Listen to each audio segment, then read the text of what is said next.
in Dawson City, Yukon to fly in an aircraft that's slowly becoming a dying breed, but still remains in the eyes of av geeks everywhere given its classic and rare nature, and the fact it's also the last type in the Boeing Classic series. I am of course talking about the 737-500. With almost 400 of them originally built since the program was launched in 1987, it was a direct replacement for the 737-200 variant, but despite this only 70 of them are actively flying, but that number was as of 2022, and that was 3 years ago, with that number almost definitely going down since then. Now with less than 5 airlines operating the 737-500 on commercial passenger flights in the world, Air North remains the only one left in North America, which is why I had to make the special trip up to here in the Yukon to fly on the type before it's gone.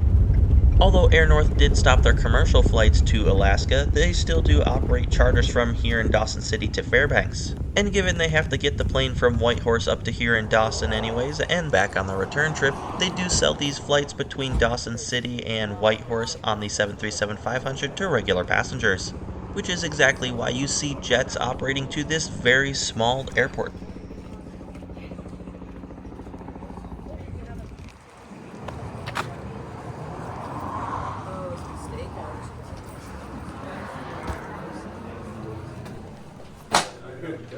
The terminal here in Dawson City is quite cozy, with this being the check-in area and this being the entire rest of the terminal.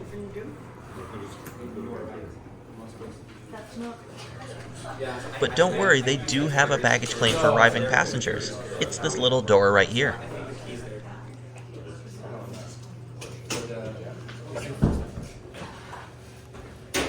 The terminal here in Dawson City is not very big, so even for the ATR 42 flights that Air North operates, a lot of people tend to wait out front of the terminal when the weather's nice, as it can get quite crowded in the terminal, especially when the flights overlap with the 737 flights.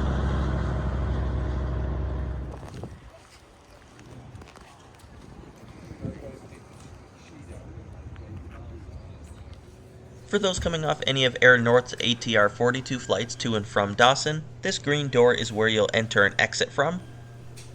But because of the small ramp space out front, the 737 will not fit next to the terminal. So instead they park it on the other side of the runway where there's a little bit of extra room near the international terminal.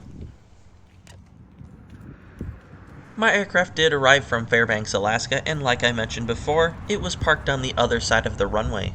The plane carries the registration CGANJ and is a Boeing 737-500 that was originally delivered to Aer Lingus in February of 1993 and has flown for a handful of airlines before coming to Air North in August of 2012.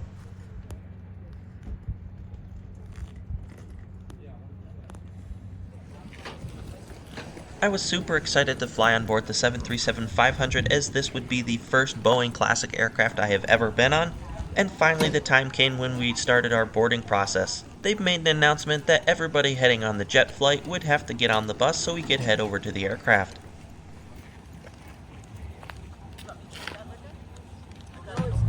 The Boeing 737-500 for Air North has a seating capacity of 122, but for these flights in and out of Dawson City, they do have to weight restrict them to around 90 or so passengers because of the runway length and the surrounding terrain. Luckily, we didn't even get close to that, with only about 27 people on this flight headed to Whitehorse.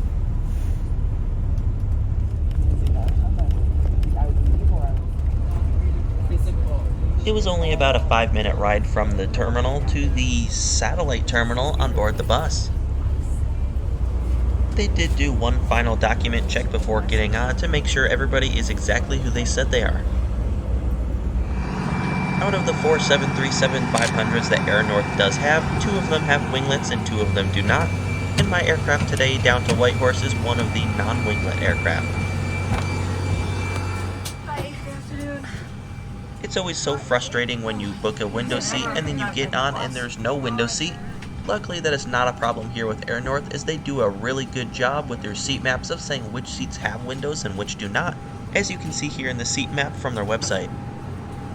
Unless you're on board one of Air North's ATR 42s, there is assigned seating, and I selected a window in the very back of the aircraft, seat 19A. To Whitehorse, remember, if I increase to make it home, so please, but curry copies there, Surya Shah, taxi to Belgian Panama. partir de ce moment, les téléphones portables doivent atteindre va devenir jusqu'à ce qu'elle lance ce sujet. Ça peut à l'arrivée si votre appareil électronique glisse entre deux sièges. Ne bougez pas votre fauteuil et laissez pas l'occuper par vous-même. Prévenez immédiatement un agent.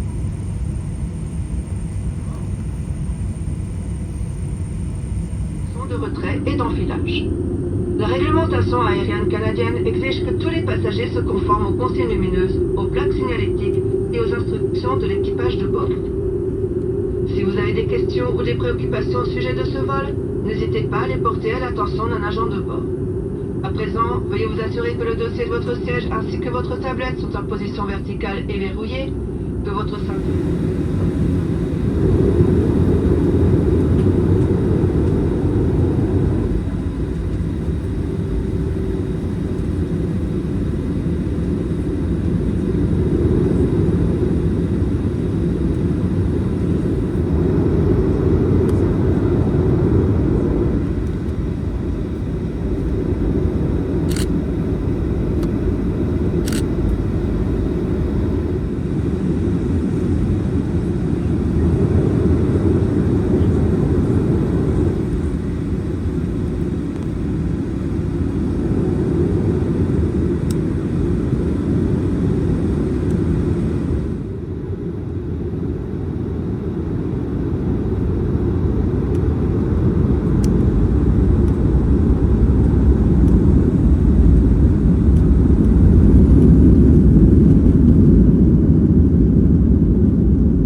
weather wasn't as clear as it could have been due to some fires in southern Canada, which is why it's kind of smoky looking. The smoky skies are also the reason there was an ATR in Dawson City at the same time this plane was taking off. That plane was supposed to leave at 8 in the morning, but then got delayed for 5.5 hours due to the intense smoke and low visibility in Whitehorse.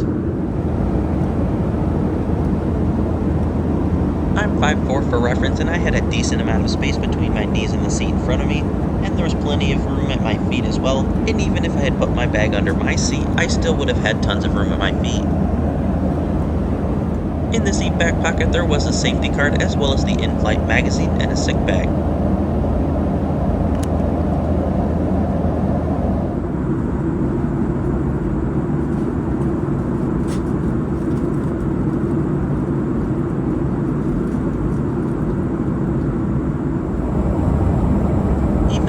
was a short flight, they did do a snack and drink service on board, and they came around and gave everybody a cookie as well as their choice of snack and drink. When I was getting on board, I noticed the seats and the color scheme looked kind of familiar, and then I saw this logo and pretty much knew exactly where they came from. Despite this specific tail number never flying for Southwest, as an AvGeek it was nice seeing the logo given the airline was the launch customer for the 737-500. With the service now over, I decided to sit back and relax and enjoy the sounds of the 737-500 for the rest of this very short flight down to Whitehorse.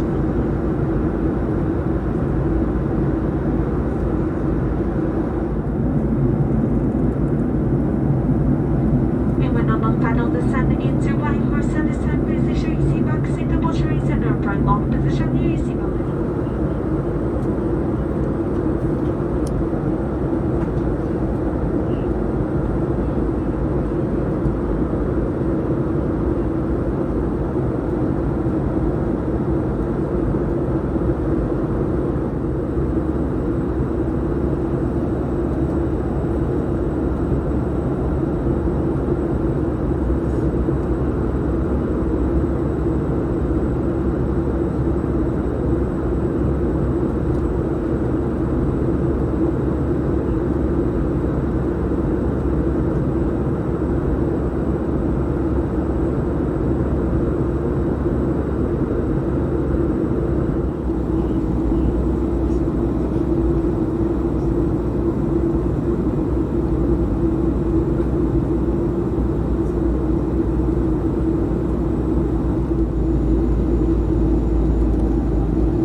safety of other passengers seated around you, please remain seated with your seatbelt securely fastened, carry by your shield until the aircraft goes to a complete final. I had an absolutely wonderful time flying on my first Boeing Classic aircraft with Air North from up in Dawson City down to Whitehorse. Air North has 4 of these 737-500s in their fleet, so unless you're on one of their longer flights to the eastern part of Canada, there's at least a pretty good chance that you'll end up on one of these classic aircraft. During my time up here in the Yukon, I was able to fly on their inaugural nonstop flight from Toronto, interview their CEO, fly on the ATR, and fly on the 737-500 one more time down to Vancouver. Some of these videos mentioned are already up on my channel, but some of them are coming out soon.